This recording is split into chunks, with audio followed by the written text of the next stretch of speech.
ಅರಳೇ ಹರಡುತ್ತೆ, ಯಾವ ಅನುಮಾನನೂ ಬೇಡ. ಹೇಗಿದೆ ಸರ್ ವಾತಾವರಣ? ಚೆನ್ನಾಗಿದೆ. ಎಲ್ಲರೂ ಕೂಡ ಒಬ್ಬ ಬಡವ ಸಾಮಾನ್ಯ ಜನರಲ್ಲಿ ಸಾಮಾನ್ಯ ವ್ಯಕ್ತಿ ಮನೆ ಬಾಗಿಲಿಗೆ ಬಂದು ಕೆಲಸ ಮಾಡಿಕೊಡ್ತಾನೆ. ಅವ್ರ ಮನೆಗೆ ಹೋಗೋಂಥ ಅವಶ್ಯಕತೆ ಇಲ್ಲ ಅಂತ ಒಂದು ತೀರ್ಪನ್ನು ಮುಸ್ಲಿಂ ಜನಾಂಗದವ್ರು ತಗೊಂಡಿದ್ದಾರೆ. ಎಲ್ಲ ವರ್ಗದ ಜನರು ಕೂಡ ತೀರ್ಮಾನ ತಗೊಂಡಿದ್ದಾರೆ. ಈ ಬಾರಿ ನಾವು ಶ್ರೀನಿವಾಸ ದಾಸ್ ಕರಿಯಪ್ಪನ ಗೆಲ್ಲಿಸ್ತೀವಿ ಅಂತ ತಗೊಂಡಾರೆ.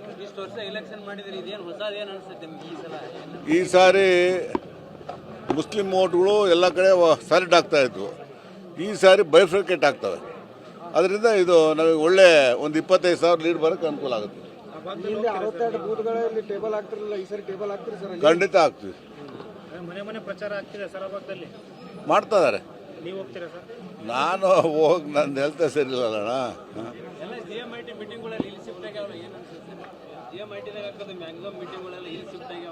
ಈಗ BJP ಆಫೀಸ್ ಚೆನ್ನಾಗಿ ವಿಶಾಲವಾಗಿದೆ, ಅಲ್ಲಿ ಮಾಡ್ತಾರೆ ಅಷ್ಟೇ, ಇನ್ನೇನು ಇಲ್ಲ. GMIT ಒಳಗೆ ಮಾಡೋದು ಮಾಡ್ತೀವಿ. ನಿನ್ನೆನೂ ಮಾಡಿದ್ವಿ. ಆಲ್ ಮತಸ್ಥರ ಮೀಟಿಂಗ್ ಅಲ್ಲೂ ಮಾಡಿದ್ವಿ, ಇಲ್ಲೂ ಮಾಡ್ತೀವಿ. ಅದೇನು ಅಲ್ಲಿ ಇಲ್ಲಿ ಅಂತ ಏನಿಲ್ಲ, ಎಲ್ಲ ಕಡೆನೂ ಮಾಡ್ತೀವಿ.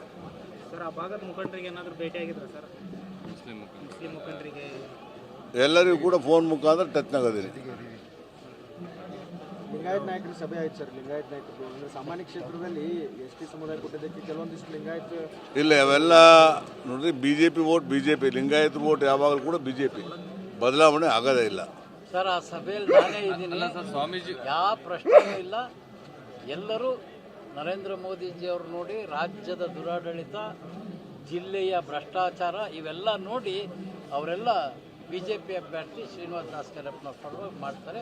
ಆ ರೀತಿ ಯಾವುದೇ ಚರ್ಚೆ ಆಗಿಲ್ಲ ಸರ್. ಸ್ವಾಮೀಜಿಗಳೆಲ್ಲ ಸಮರ್ಪಕ ಓಟ್ ಹಾಕಿ ಅಂತ ಯಾರು ಹೇಳಿದಾರೆ? ಸ್ವಾಮೀಜಿ ಒಬ್ಬರೇ ಹೇಳಿರೋದು. ನಾನು ಮಾತಾಡಿದವ್ರ ಹತ್ರ ನಾನು ಆ ರೀತಿ ಹೇಳಿಲ್ಲ, ಕಟ್ ಅಂಡ್ ಪೇಸ್ಟ್ ಮಾಡಿದ್ದಾರೆ ನಿಮ್ಮ ಮೇಲೆ ಹೇಳಿದ್ರು.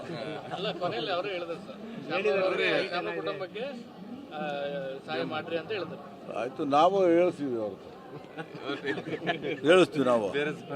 ಹಾಂ, ಇಲ್ಲ ಅವ್ರದ್ದೇ ಹೇಳ್ತೀವಿ. ನಮಗೆ ಅವರು ಭಕ್ತರಿ, ನಾವು ಶ್ರೀಶೈಲ ಗುರು ಭಕ್ತರಿ, ನಾವು ಬೇರೆ ಯಾರು ಅಲ್ಲ ನಾವು.